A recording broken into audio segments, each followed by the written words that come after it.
When we look at the world presently, the world is made up of key parts that we discussed in the previous interview. Persons were obviously antichrists. In that sense, human beings have been in an epic battle regarding a subject called evil, which is an obvious subject. When we look at Judgment Day in particular, officially it began 1992. What are some of the components that we understand from Judgment Day? The revving up of, or the dumbing down of, intellectual discourse regarding key topics. When we look at it from that perspective, things begin to make sense. In that sense, a person should not catastrophize any subject that is already a catastrophe. When we look at the apocalypse, for example, we have 20 million AIDS viruses, exactly. In the United States, exactly. Persons are called homosexuals, exactly. When we look at that topic, it's obviously a part of the apocalypse. When we look at the amount of individuals preaching a word, exactly. The word can be Dr. Atkins, exactly. The word can be the Dalai Lama, who is an obvious Satan. Person says, now she used that term, that's not rational. The job of those individuals is to represent a certain type of feeling that human beings know. We have a marketplace, or unholy marketplace, of key and specific agendas. The agendas are the same. It has to do with the individual's salvation. Persons believe in Atkins. Persons believe in the Dalai Lama. Persons believe in many disparate views specifically meant for that purpose.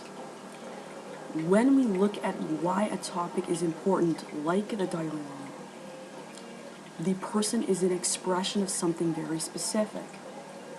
When the human being has the correct cosmology, the human being understands that there is an evil being whose agenda is very specific.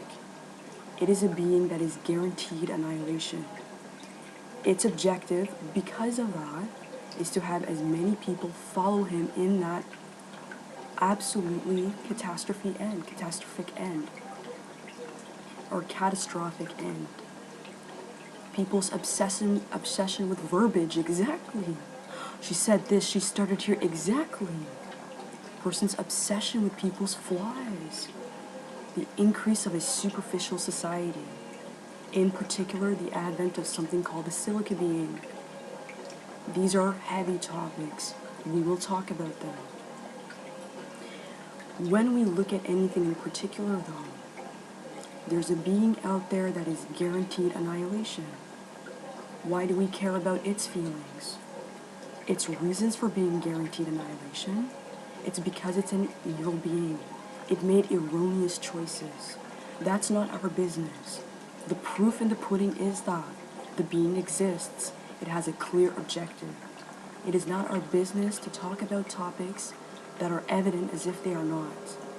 Part of the test is that, can we see the being with the naked eye? Not in the way the being actually is. How do we know the being? Through its objectives. How does it meet these objectives? Through different ways. Through the erroneous human being, for example. A being can possess a human being in total. When we talk about these occult subjects, though, a person says this is irrational. No, the occult subject is the issue. We saw some key things related to this being in a way not before, or at least not in terms of our immediate ancestors. We've seen things like The Mask, for example. It is a movie starring an individual called Jim Carrey, exactly. That is the very being there. We saw other things. We saw films called The Devil's Advocate. Why is that industry important? Now we are seeing things we have not seen previously, at least in terms of our immediate ancestors. When we are seeing anything in this present context, it must be related to the subject. There is nothing a human being can see if the human being is rational that is not part of the context. When we are seeing things of that type, it evidences stuff we do not know about ourselves. In that sense, if I stutter, the Lord willed it, exactly. When we look at anything in particular, though, what is it that the being cares about if we can talk about the feelings of an unholy being? It cares about teaching people specific things that it will know will put the human being on the path to annihilation. For example, the Trinity. When God established religion, He taught us the key religion, which is the religion of the one God. No matter where the human being was on the face of this planet, persons had the religion of the one God. The religion is called Islam. When persons were doing anything, when we look at what's called Christianity, we're looking at Peter, exactly. In that sense, what is a Trinity, though? When we look at a Trinity is chaos in the cosmos, exactly. Who benefits from teaching people a chaotic principle like that? A being that's guaranteed annihilation, exactly. A being that has premeditated knowledge of why it's doing that. How does it do it? Through the erroneous human being, exactly.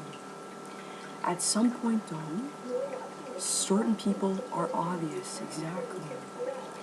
When we look at someone that is having an agenda that teaches people key topics, persons who know the subject recognize those topics. Part of its success in this era is to cause people to despise the one topic that is the only thing that matters in terms of its judgment, which is belief in the one God, exactly. We notice the person absolutely hates the topic even sometimes. Exactly, that is not intrinsic to the human being. Part of what we see with the being is that. It must be present in a way. But a person has to understand that God is omnipresent. In that sense, let us talk about certain topics as we move forward. When we look at this subject, there is a rational way to talk about these topics. There is a pure evidence way, though.